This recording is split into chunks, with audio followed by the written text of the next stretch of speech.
Hello and welcome to Mirror Fighting One to Watch, our show every Tuesday introducing you to some of boxing's top prospects. I'm Rich Jones and this week I'm joined by Qais Ashfaq, the bantamweight prospect breaking his way through the ranks under the guidance of Eddie Hearn. We talk about Qais' life in boxing, which extends all the way back to being a young kid inspired by Amir Khan and involves a number of years in the Great Britain setup. He was part of the GB squad ahead of London 2012 alongside Anthony Joshua, Luke Campbell. Didn't quite go to those games, but learnt a lot from being around those guys and stayed in the amateur game until he went to the Rio Olympics before turning over after that. He's had some tests so far in his professional career, had one defeat against Mark Leach recently, but going to be back in action on the Anthony Joshua, Kubrat Pulev undercard. He's expected to still do big things, and we talk about dealing with that defeat and all his amateur experience. Qais a really intellectual guy with a lot of interesting things to say, an interesting journey, and hope you enjoy the show. If you do, please like, subscribe, rate, leave a review, however you're listening, spread the word. Hope you enjoy it. Yeah, so joined now by Qais Ashfaq. Qais, just want to go right from the start, really. You started boxing at a pretty young age. Just how did it all come about? How did boxing start for you? Yeah, so I started when I was 8 years old, but I had an interest in boxing. I think I must have been about 6 years old. So my cousin used to box before me. He doesn't box no more.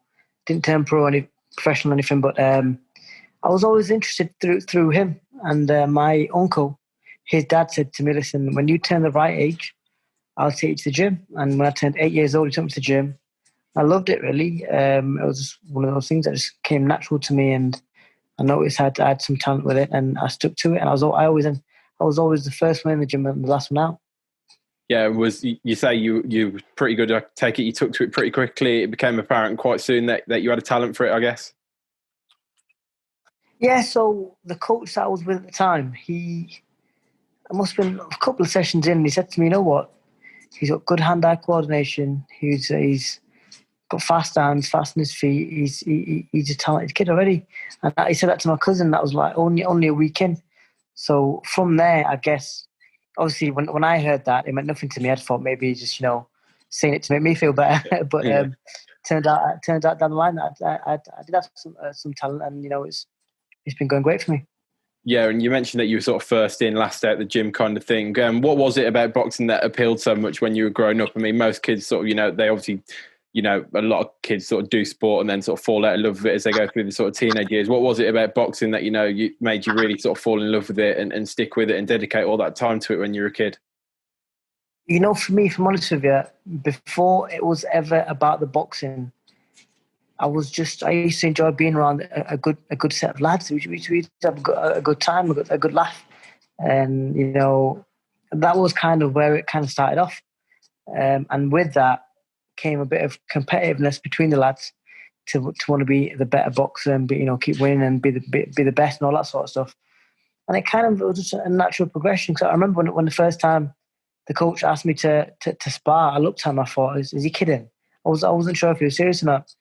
And then, like I said, I sparred, and then he asked me about boxing, actually fighting.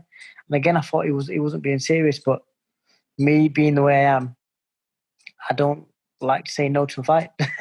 So that kind of end up in the ring. And even in the ring, I remember thinking, what am I doing here in my first amateur fight? But like I say, confidence comes as you get older, as you start succeeding in the sport as well. And it was a very natural progression. Yeah, and you mentioned that you sort of had an interest for the sport when you were really young, sort of 6 to 7. And I know you mentioned your cousin, but was the interest just from him, or was it watching it on TV? Was there sort of anyone that you remember as the first one that sort of caught your eye and that got you into the sport and made you fall in love with it? So initial, like I said, it was just him. Yeah. But I remember around the same time, I've got quite a big family. My cousins, my brothers, they all used to get together to watch the big fights, like the Mike Tyson fights and all that sort of stuff. And that again, I used to be interested, but I didn't really know much about boxing then. I wasn't really hugely interested at the time until I started boxing myself. But I used to love the way boxing used to bring everyone together, and that's something that I love about boxing now. The big fights or my fight. It brings everyone together, and it's a beautiful thing that boxing does. And you mentioned that sort of early success. I think, was it 2011 that you first ended up on the Great Britain squad? What was that like? Tell us a bit about that. I guess, was it quite daunting going in at first? And yeah, just tell us about when you first got into the setup. So yeah, I'm sure it was 2011, yeah, because I just won the gold medal in the Commonwealth Youth Games in the Isle of Man. I'm sure that was 2011, yeah. Yeah, it was great. Obviously, it was a tough process because back then, they've changed it a little bit now, but back then it was very hard to get on the team. And I think out of must have been about 60 to 80 boxers who had trials all the way from England, Scotland and Wales, 3 or 4 of us got on. So there was I think it was 4 different trials, and every trial you'd notice there was less people being called back every single time. And I was one of 3 or 4 that actually got on the team. I think it was me, Joe Cordina, Anthony Fowler, and I think 2 weeks later, Anthony Joshua came on as well. So it was a very select group, and Sean McColdrick as well. It was a very select group that got put on the team, and I guess they saw something in me, and I've been proving that's something ever since. Yeah, and I guess it must have been all about London 2012 at that point. Was that just came a little bit too soon for you? That one obviously ended up at Rio 4 years later, but London 2012 a bit soon. Yeah, at that point it was obviously 2012, a year to go, and that was never really. I'd have loved to been part of that team, but it was never really my aim. Reason being, there was Luke Campbell there, who was European champion. He'd won some medals all around the world already. He was a world silver medalist for the Olympics, and with me just having my first year as a senior, it was close enough to impossible to get past him, and I understood that, and that's why 2016 was my goal. Did you learn a lot from Luke and Anthony Joshua and some of the other guys that were on that team early on? Obviously, some guys that have gone on to achieve great things. What did you learn from them when you were just in your first, just got onto the GB team? Did you learn a lot from some of those guys? Amazingly, Luke Campbell, for example, he was around my weight basically, and we sparred together all the time, and something that's obviously some people. I say it now. It was natural back then. We used to spar day in day out. But when I say it to people now, they're like, "You spar Luke Campbell."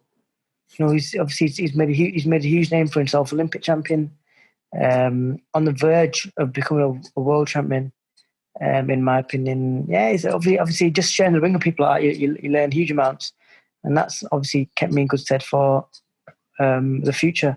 And yeah, Anthony Joshua, another person who you learn a lot. Obviously, not sparring, because I won't want to spar Anthony Joshua, yeah. but you learn a lot through just the way he is and how willing to learn he is. And like I say now, luckily, I'm part of his management team as well, so I work quite closely with him, and that's a great person to have backing you the whole way. Yeah, and obviously from London 2012, those guys were at London. Then you obviously stayed with the amateur setup, ended up going to Rio. I mean, I imagine that is obviously the 4-year cycle. It's such a lot of hard work. Just tell us about what it was like when you qualified for Rio, and how it felt to be able to go out there and represent Great Britain at Olympic Games. I guess is what everyone dreams of, really, in a sporting sense overall. It was a tough process. To be honest, believe it or not, I think it was me and Joe Cordina. We were actually named. We were on this team called the Olympic Ambitions Team, and each sport of the Olympics sent 2 or 3 boxers who they believed would go to the next Olympics. So we were lucky enough to actually go to the London Olympics and go watch and go see the setup as well, which was great. And yeah, obviously the 4 years after that were tough. Highs and lows. You can only imagine the mental torture, let alone the physical we went through. Yeah. But yeah, we made it. Me and Joe Cordina, we both made it to the Olympics. Didn't go the best due to injuries, but it was always going to be a great learning experience either way. And yeah, it was an unbelievable experience. Would have loved to medal, obviously, as you can imagine, but I know it just wasn't really meant to be. And the way it all went down with the injuries and stuff, it was just the way it was going to go. Yeah, and what was it like in that team at Rio? I mean, obviously you go to the Olympic Village. I think everyone sort of wonders what life's like in there. Was it a pretty tight-knit bunch of guys? You had obviously, yourself, Joe Cordina, Joshua Buatsi, some great fighters there. What was the atmosphere like in the team? What are your memories of Rio, not just in the ring, but outside as well? The atmosphere, multi-sport games in general, the atmosphere is unbelievable because you've seen all the other sports. People like you might have seen on TV, just walking around a part of the part of the team, and you're part of that team, and it's great to see. But yeah, obviously with the team like me, Joshua Buatsi, Cordina, Fowler, Galal, all these lads, we were all like a family anyway. We were all a very close knit team, so it was great to have the experiences with them as well as have the Olympic experience in general. Because, like I say, that we as a team came together very well, and we were always a very very close knit team. The same way we are now. Like for example, Buatsi, Coley, Fowler, Coley, we're still on the phone to each other, and I believe that there's a whole tight knit family, boxing family that we were. I believe that'll be that way forever. Yeah, and obviously you see, the Olympians, like you see the amateurs all the time, that standout amateurs that turn over, go professional, and you've got some, obviously, like we mentioned, Luke Campbell, Anthony Joshua, who go on to become sort of superstars, and then you have some that just, I don't know, never quite take to the pro game, and it never quite, they never quite live up to what they did in the amateurs. I mean, why do you, now you've turned professional, why do you think that is, and do you sort of learn any lessons from some of the guys that maybe haven't, lived up to what they were hoping for when they turned professional? See, with the pro game, it's tough because the rounds, first of all, you do more rounds, tougher fights, more physical, and you have to adjust to it. And yeah, like I say, some people don't. Some people might have been unbelievable talents in the amateur game because of the 3 rounds. Some people want to work hard. That's where you've got to be that fighter where, like I said before, I've always been that guy who's first in the gym and last out. That's just the way I am. And I'm willing to put in the work to be able to do 10, 12 rounds at a pace that I want to go at, not at a pace that my opponent wants to go at. And I'm willing to put the hard work in for that reason. And another thing is, with the last 4 years as an amateur, another great thing was WSB, which was like semi-professional. You're doing 5 rounds rather than 3 against some of the best in the world. And that's that experience there is something that you can't buy. It was an unbelievable experience and set us up pretty well for the pro game. Are there any habits that you've maybe found a bit tricky to get out of? I know you there is a bit of a different style. Are there any habits that you found a little bit hard as you've gone through it to get out of, and it's took a while, maybe longer than you expected? Or I've always believed that to be the best fighter, you've got to take what you've got and you add things on, but you don't change what's got you where you are. And I'm a firm believer of that. And habits wise, it's tough in terms of just slowing things down a little bit, and not so much going at a slow pace, but knowing when to, just for that split second, maybe slow your feet a little bit or use your defense a little bit and be confident in close. Whereas in the amateurs, it's all very erratic and it's very boom, boom, boom, go away, come in again and again.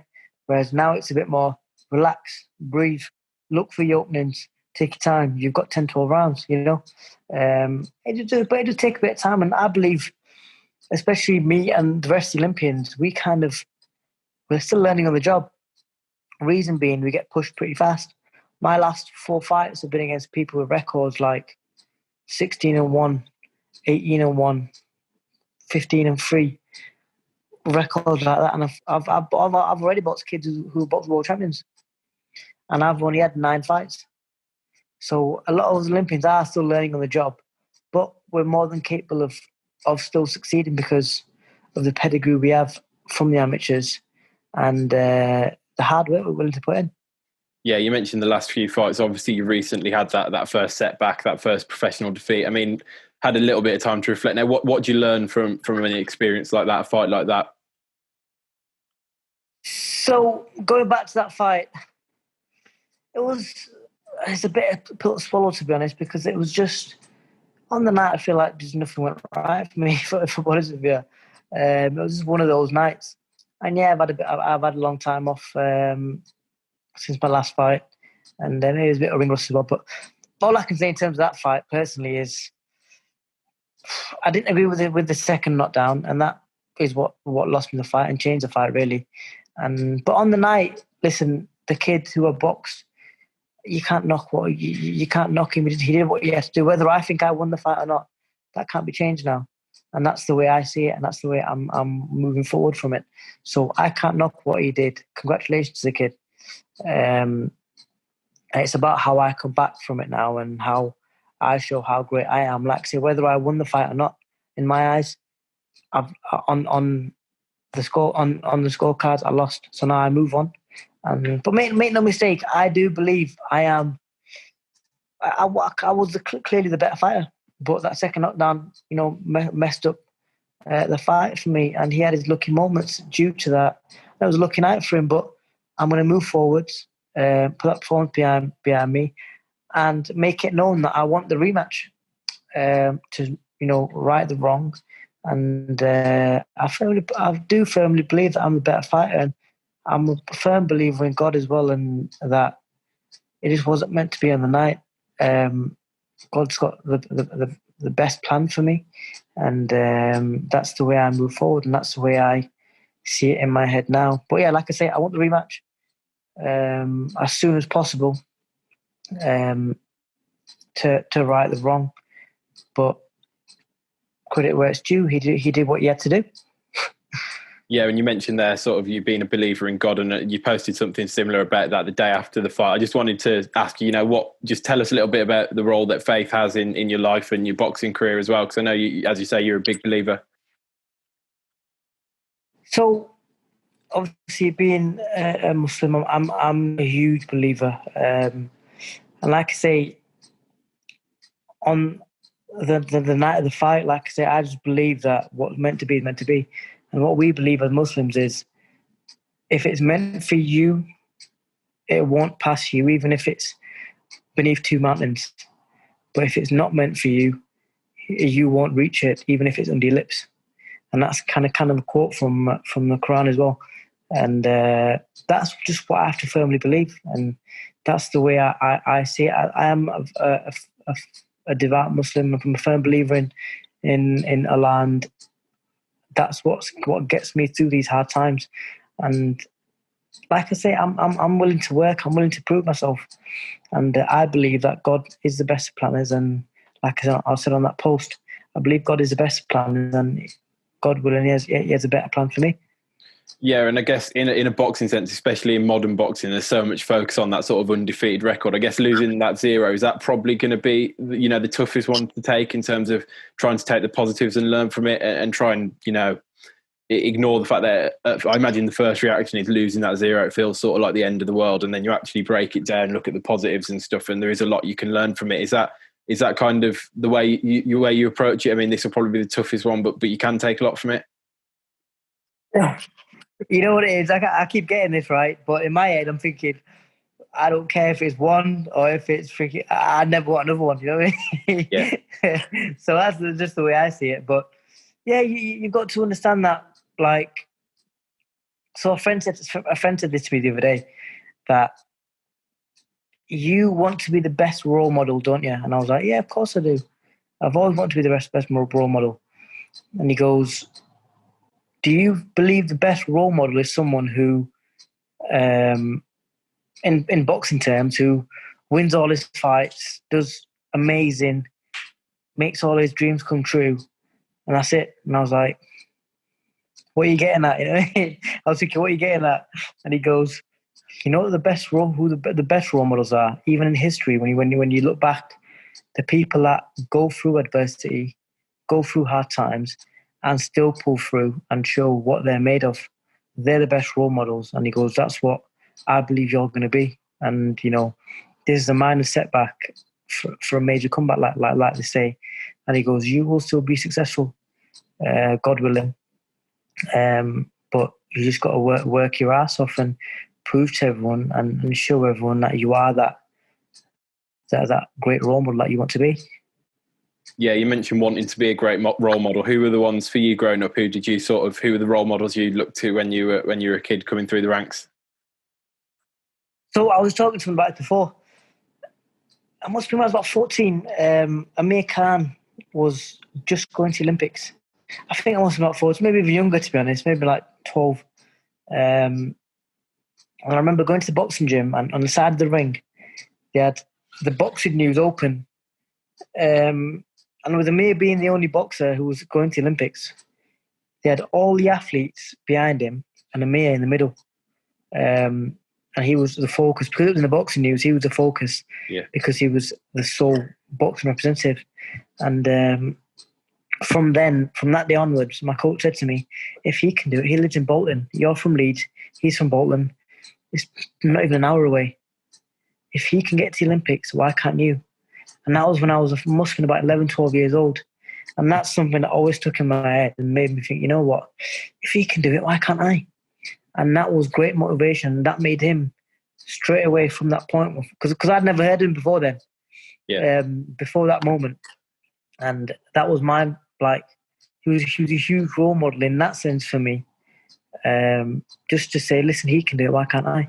And at the same time, like you say, when you look at his career as well, he had his setbacks. He had that loss to Prescott, which he lost, and it was at Commonwealth level, I think it was, which is probably around the same level I'm at right now. But he still came back and he made it to the top. He won more titles. And again,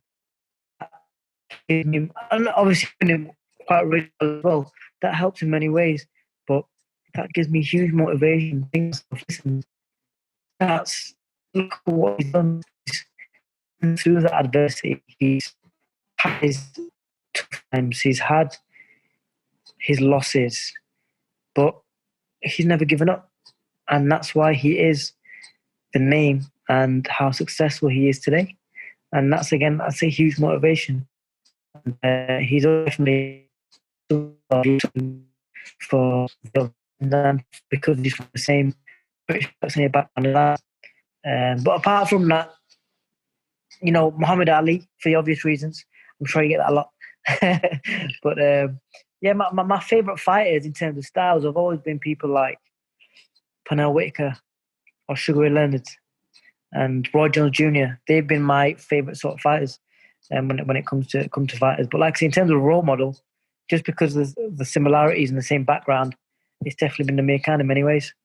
Yeah, it's interesting. I spoke to Hamza Shiraz a couple of days ago, actually, and he was saying pretty much identical things about Amir Khan when he was growing up. And I guess for how important do you think it is, you know, from people of, well, every background, but from your background, how important is it then to you? You mentioned as well earlier being a role model. It sounds like, you know, you want to have a similar impact in a way in terms of, you know, that next generation of kids from similar backgrounds to yourself to try and inspire them to get into boxing and, you know, have a similar impact in your community, a bit like Amir has. Yeah, definitely. It's not really just about getting into boxing for me. It's just about following your dreams. Because there's this thing in our community sometimes where you might be afraid to follow your dream because someone else might not have done it before, or you want to do the standard thing like be a doctor, or you're being pressured into being something that maybe isn't your dream, but maybe your parents' dreams. But like I say, you just got to follow your own dreams. End of the day, if you're getting forced into doing something, you're not going to do it 100%. That's my take on it, and that's why me being a boxer, it was something that was out of the ordinary. And like I said before, Amir Khan, in our background, there was nobody, so I kind of started boxing. Amir Khan kind of was there as I'd already started, but he kind of paved the way for a lot of people to believe in the dreams and just to realize that, you know what, it could be boxing, could be football, could be anything. It could be being a doctor, it could be being whatever you want. But if you put the hard work in, whether you're British, Pakistani, African, whatever background, as long as you put that work in, the dreams are there to be chased and to catch. Yeah, I guess boxing's a pretty small world as well, tight community. I guess you've had the chance to, since growing up, meet Amir Khan and get to know him a little bit on a personal level as well, I guess. Yeah, so Amir's obviously over the years, must have been since I was around 17, 18, the first time I think I met him. But he's always been great, knowing that I'm, coming up in the sporting world the same way he has, and knowing that I have huge ambitions. He's always been the type. He's been a phone call away, and I've always appreciated that. And he's always been there if I ever need him as a mentor, if I need any help. He's always been there to help me out. He's like whenever I've needed him, I've just had to pick up the phone, and I've always appreciated that from him. And you mentioned the dreams, following your dreams. I mean, at this stage, what is the overriding dream? Say in 20 years, you're looking back on your career. What do you hope to look back and say you've achieved? What's the dream for yourself? Like I say, I'm one of those people. If I do something, I do it 110%, and I don't do. Like, for example, some people might turn pro and they'll limit themselves, where they'll say, "Oh, I just want to win this title. That's all." But that's just not me. It's not the way I've been brought up. I've been brought up to do everything 110%. And my dreams in terms of boxing would be to be world champion. And not just one belt. I want as many belts as possible, many weights as possible. I want to be in a pound list. You name it. That they are my ambitions. And I wouldn't be true to myself if I didn't have those ambitions. And that's what I'm striving for. And with that, I want to be successful. And I've got a kid now. I've got a wife. I want to be successful for them and my family, and to be able to provide for them and give them the best life possible. And does that change your perspective a bit as well, becoming a father? Yeah, definitely in many ways. Everything's for him now. It's obviously before it was kind of like, yeah, I want to do this for myself or maybe with my family, but it's a different sort of love when you have your first child. And like I say, when I'm in there fighting now, it's all about him. When I'm in training, weirdly enough, training's getting harder, but when I think of him, it makes it all worth it, And that's something that I'm sure all parents will be able to understand, and that's my driving force and my motivation now, to be successful for my son. Yeah, well, I'm sure you will do, even after the recent setback. Thank you very much, Kez. I really appreciate it. It's been great to talk to you, and really enjoyed it.